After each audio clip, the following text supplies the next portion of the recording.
नमस्कार और स्वागत है आज की इस खास चर्चा में। नमस्कार। आज हम होम्योपैथी की दुनिया में उतर रहे हैं और एक बहुत ही मौलिक सिद्धांत को समझने की कोशिश करेंगे। जी, डॉक्टर सैमुअल हैनीमन का मियाज्म का सिद्धांत। हाँ, मियाज्म। और हमारे पास स्रोत के तौर पर Hahnemann's concept of miasms and chronic disease के कुछ अंश हैं। बिल्कुल।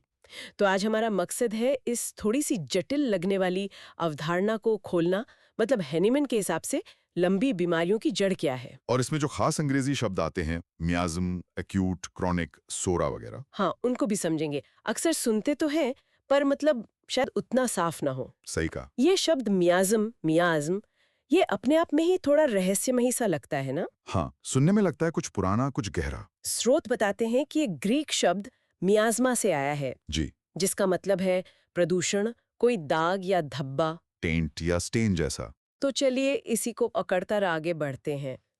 हैनीमन ने ये विचार क्यों दिया? मतलब क्या था उनके दिमाग में? देखिए, हैनीमन का मानना था कि बीमारियां, खासकर वो जो लंबी चलती हैं, क्रॉनिक, हाँ, क्रॉनिक वाली। वो सिर्फ किसी एक अंग की मतलब लोकल गड़बड़ी नहीं है। अच्छा, लोकलाइज नहीं है। नहीं, जैसे आजकल होता है ना कि लिवर में प्रॉब्लम है तो लिवर का इलाज कर दिया। हम्म। हैनीमैन कह रहे थे नहीं, जड़ कहीं और गहरी है।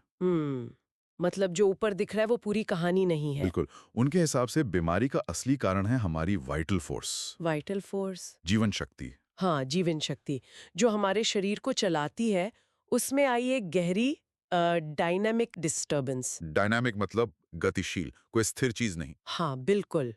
ये कोई फिजिकल चीज नहीं है, बल्कि ऊर्जा के लेवल पर एक गड़बड़ी है।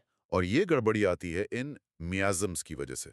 अच्छा, तो ये मियाज्म ही उस वाइटल फोर्स को गड़बड़ करते हैं। जी, और सबसे खास बात यह है कि उन्होंने इसे क्रॉनिक डिजीजेज यानी पुरानी लंबी चलने वाली बीमारियों का, जड़। हाँ, फंडामेंटल कॉज माना, मूल कारण। क्रॉनिक मतलब ही है जो लंबा चले, जल्दी ठीक ना हो। बिल्कुल।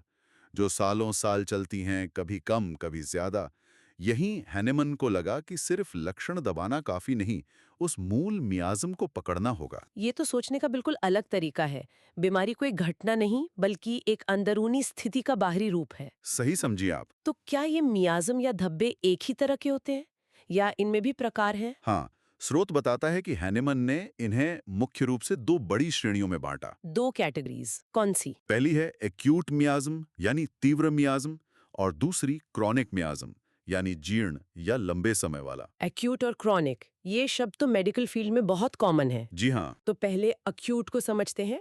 अक्यूट मतलब जो तेजी से आए और जल्दी चला जाए। हाँ, बिल्कुल। स्रोत कहता है ये सेल्फ लिमिटिंग होते हैं। सेल्फ लिमिटिंग मतलब वो अपनी एक तय अवधि के बाद या तो खुद ठीक हो जाते हैं या फिर दुर्भाग्य से मरीज की मृत्यु हो जाती है, पर वो हमेशा के लिए नहीं चलते। अच्छा, उनका एक कोर्स होता है। हाँ, तेजी से आते हैं और फिर खत्म। सही। स्रोत में उदाहरण भी थे शायद।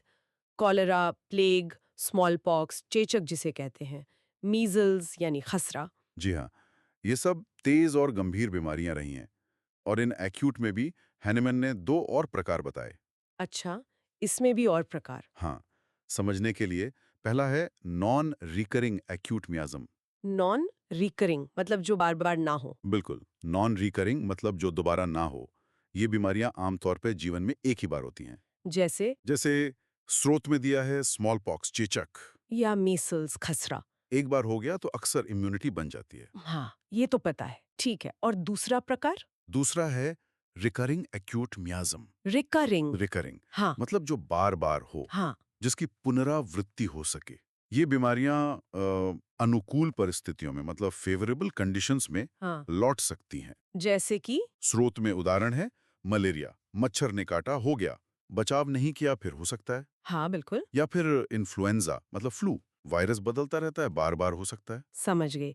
तो एक्यूट वाले तेज, कम समय के, और या तो एक बार होते हैं या बार बार लौट सकते हैं। पर हैनीमन का असली फोकस तो शायद क्रॉनिक पर था। बिल्कुल सही।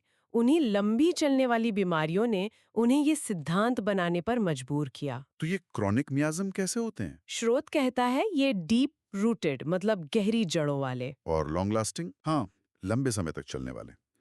हैनीमन का मानना था कि ये जीवन भर रह सकते हैं अगर इनका सही होम्योपैथिक इलाज ना हो। जीवन भर? हाँ, ये तो बहुत सीरियस बात है। जी, सिर्फ ऊपरी लक्षणों का इलाज करने से ये जड़ से नहीं जाते। वो अंदर बने रहते हैं, किसी ना किसी रूप में। तो ये क्रॉनिक वाले कितने तरह के हैं? क्या ये भी एक जैसे हैं? नहीं, हैनीमन ने मुख्य रूप से तीन मूल क्रॉनिक मियाज़म बताए। इनके नाम थोड़े अजीब लग सकते हैं। क्या नाम है? पहला सोरा, हम्म। दूसरा साइकोसिस और तीसरा सिफिलिस। सोरा, साइकोसिस, सिफिलिस। ये नाम तो सुने हैं, पर होम्योपैथी के संदर्भ में? चलिए एक एक करके समझते हैं।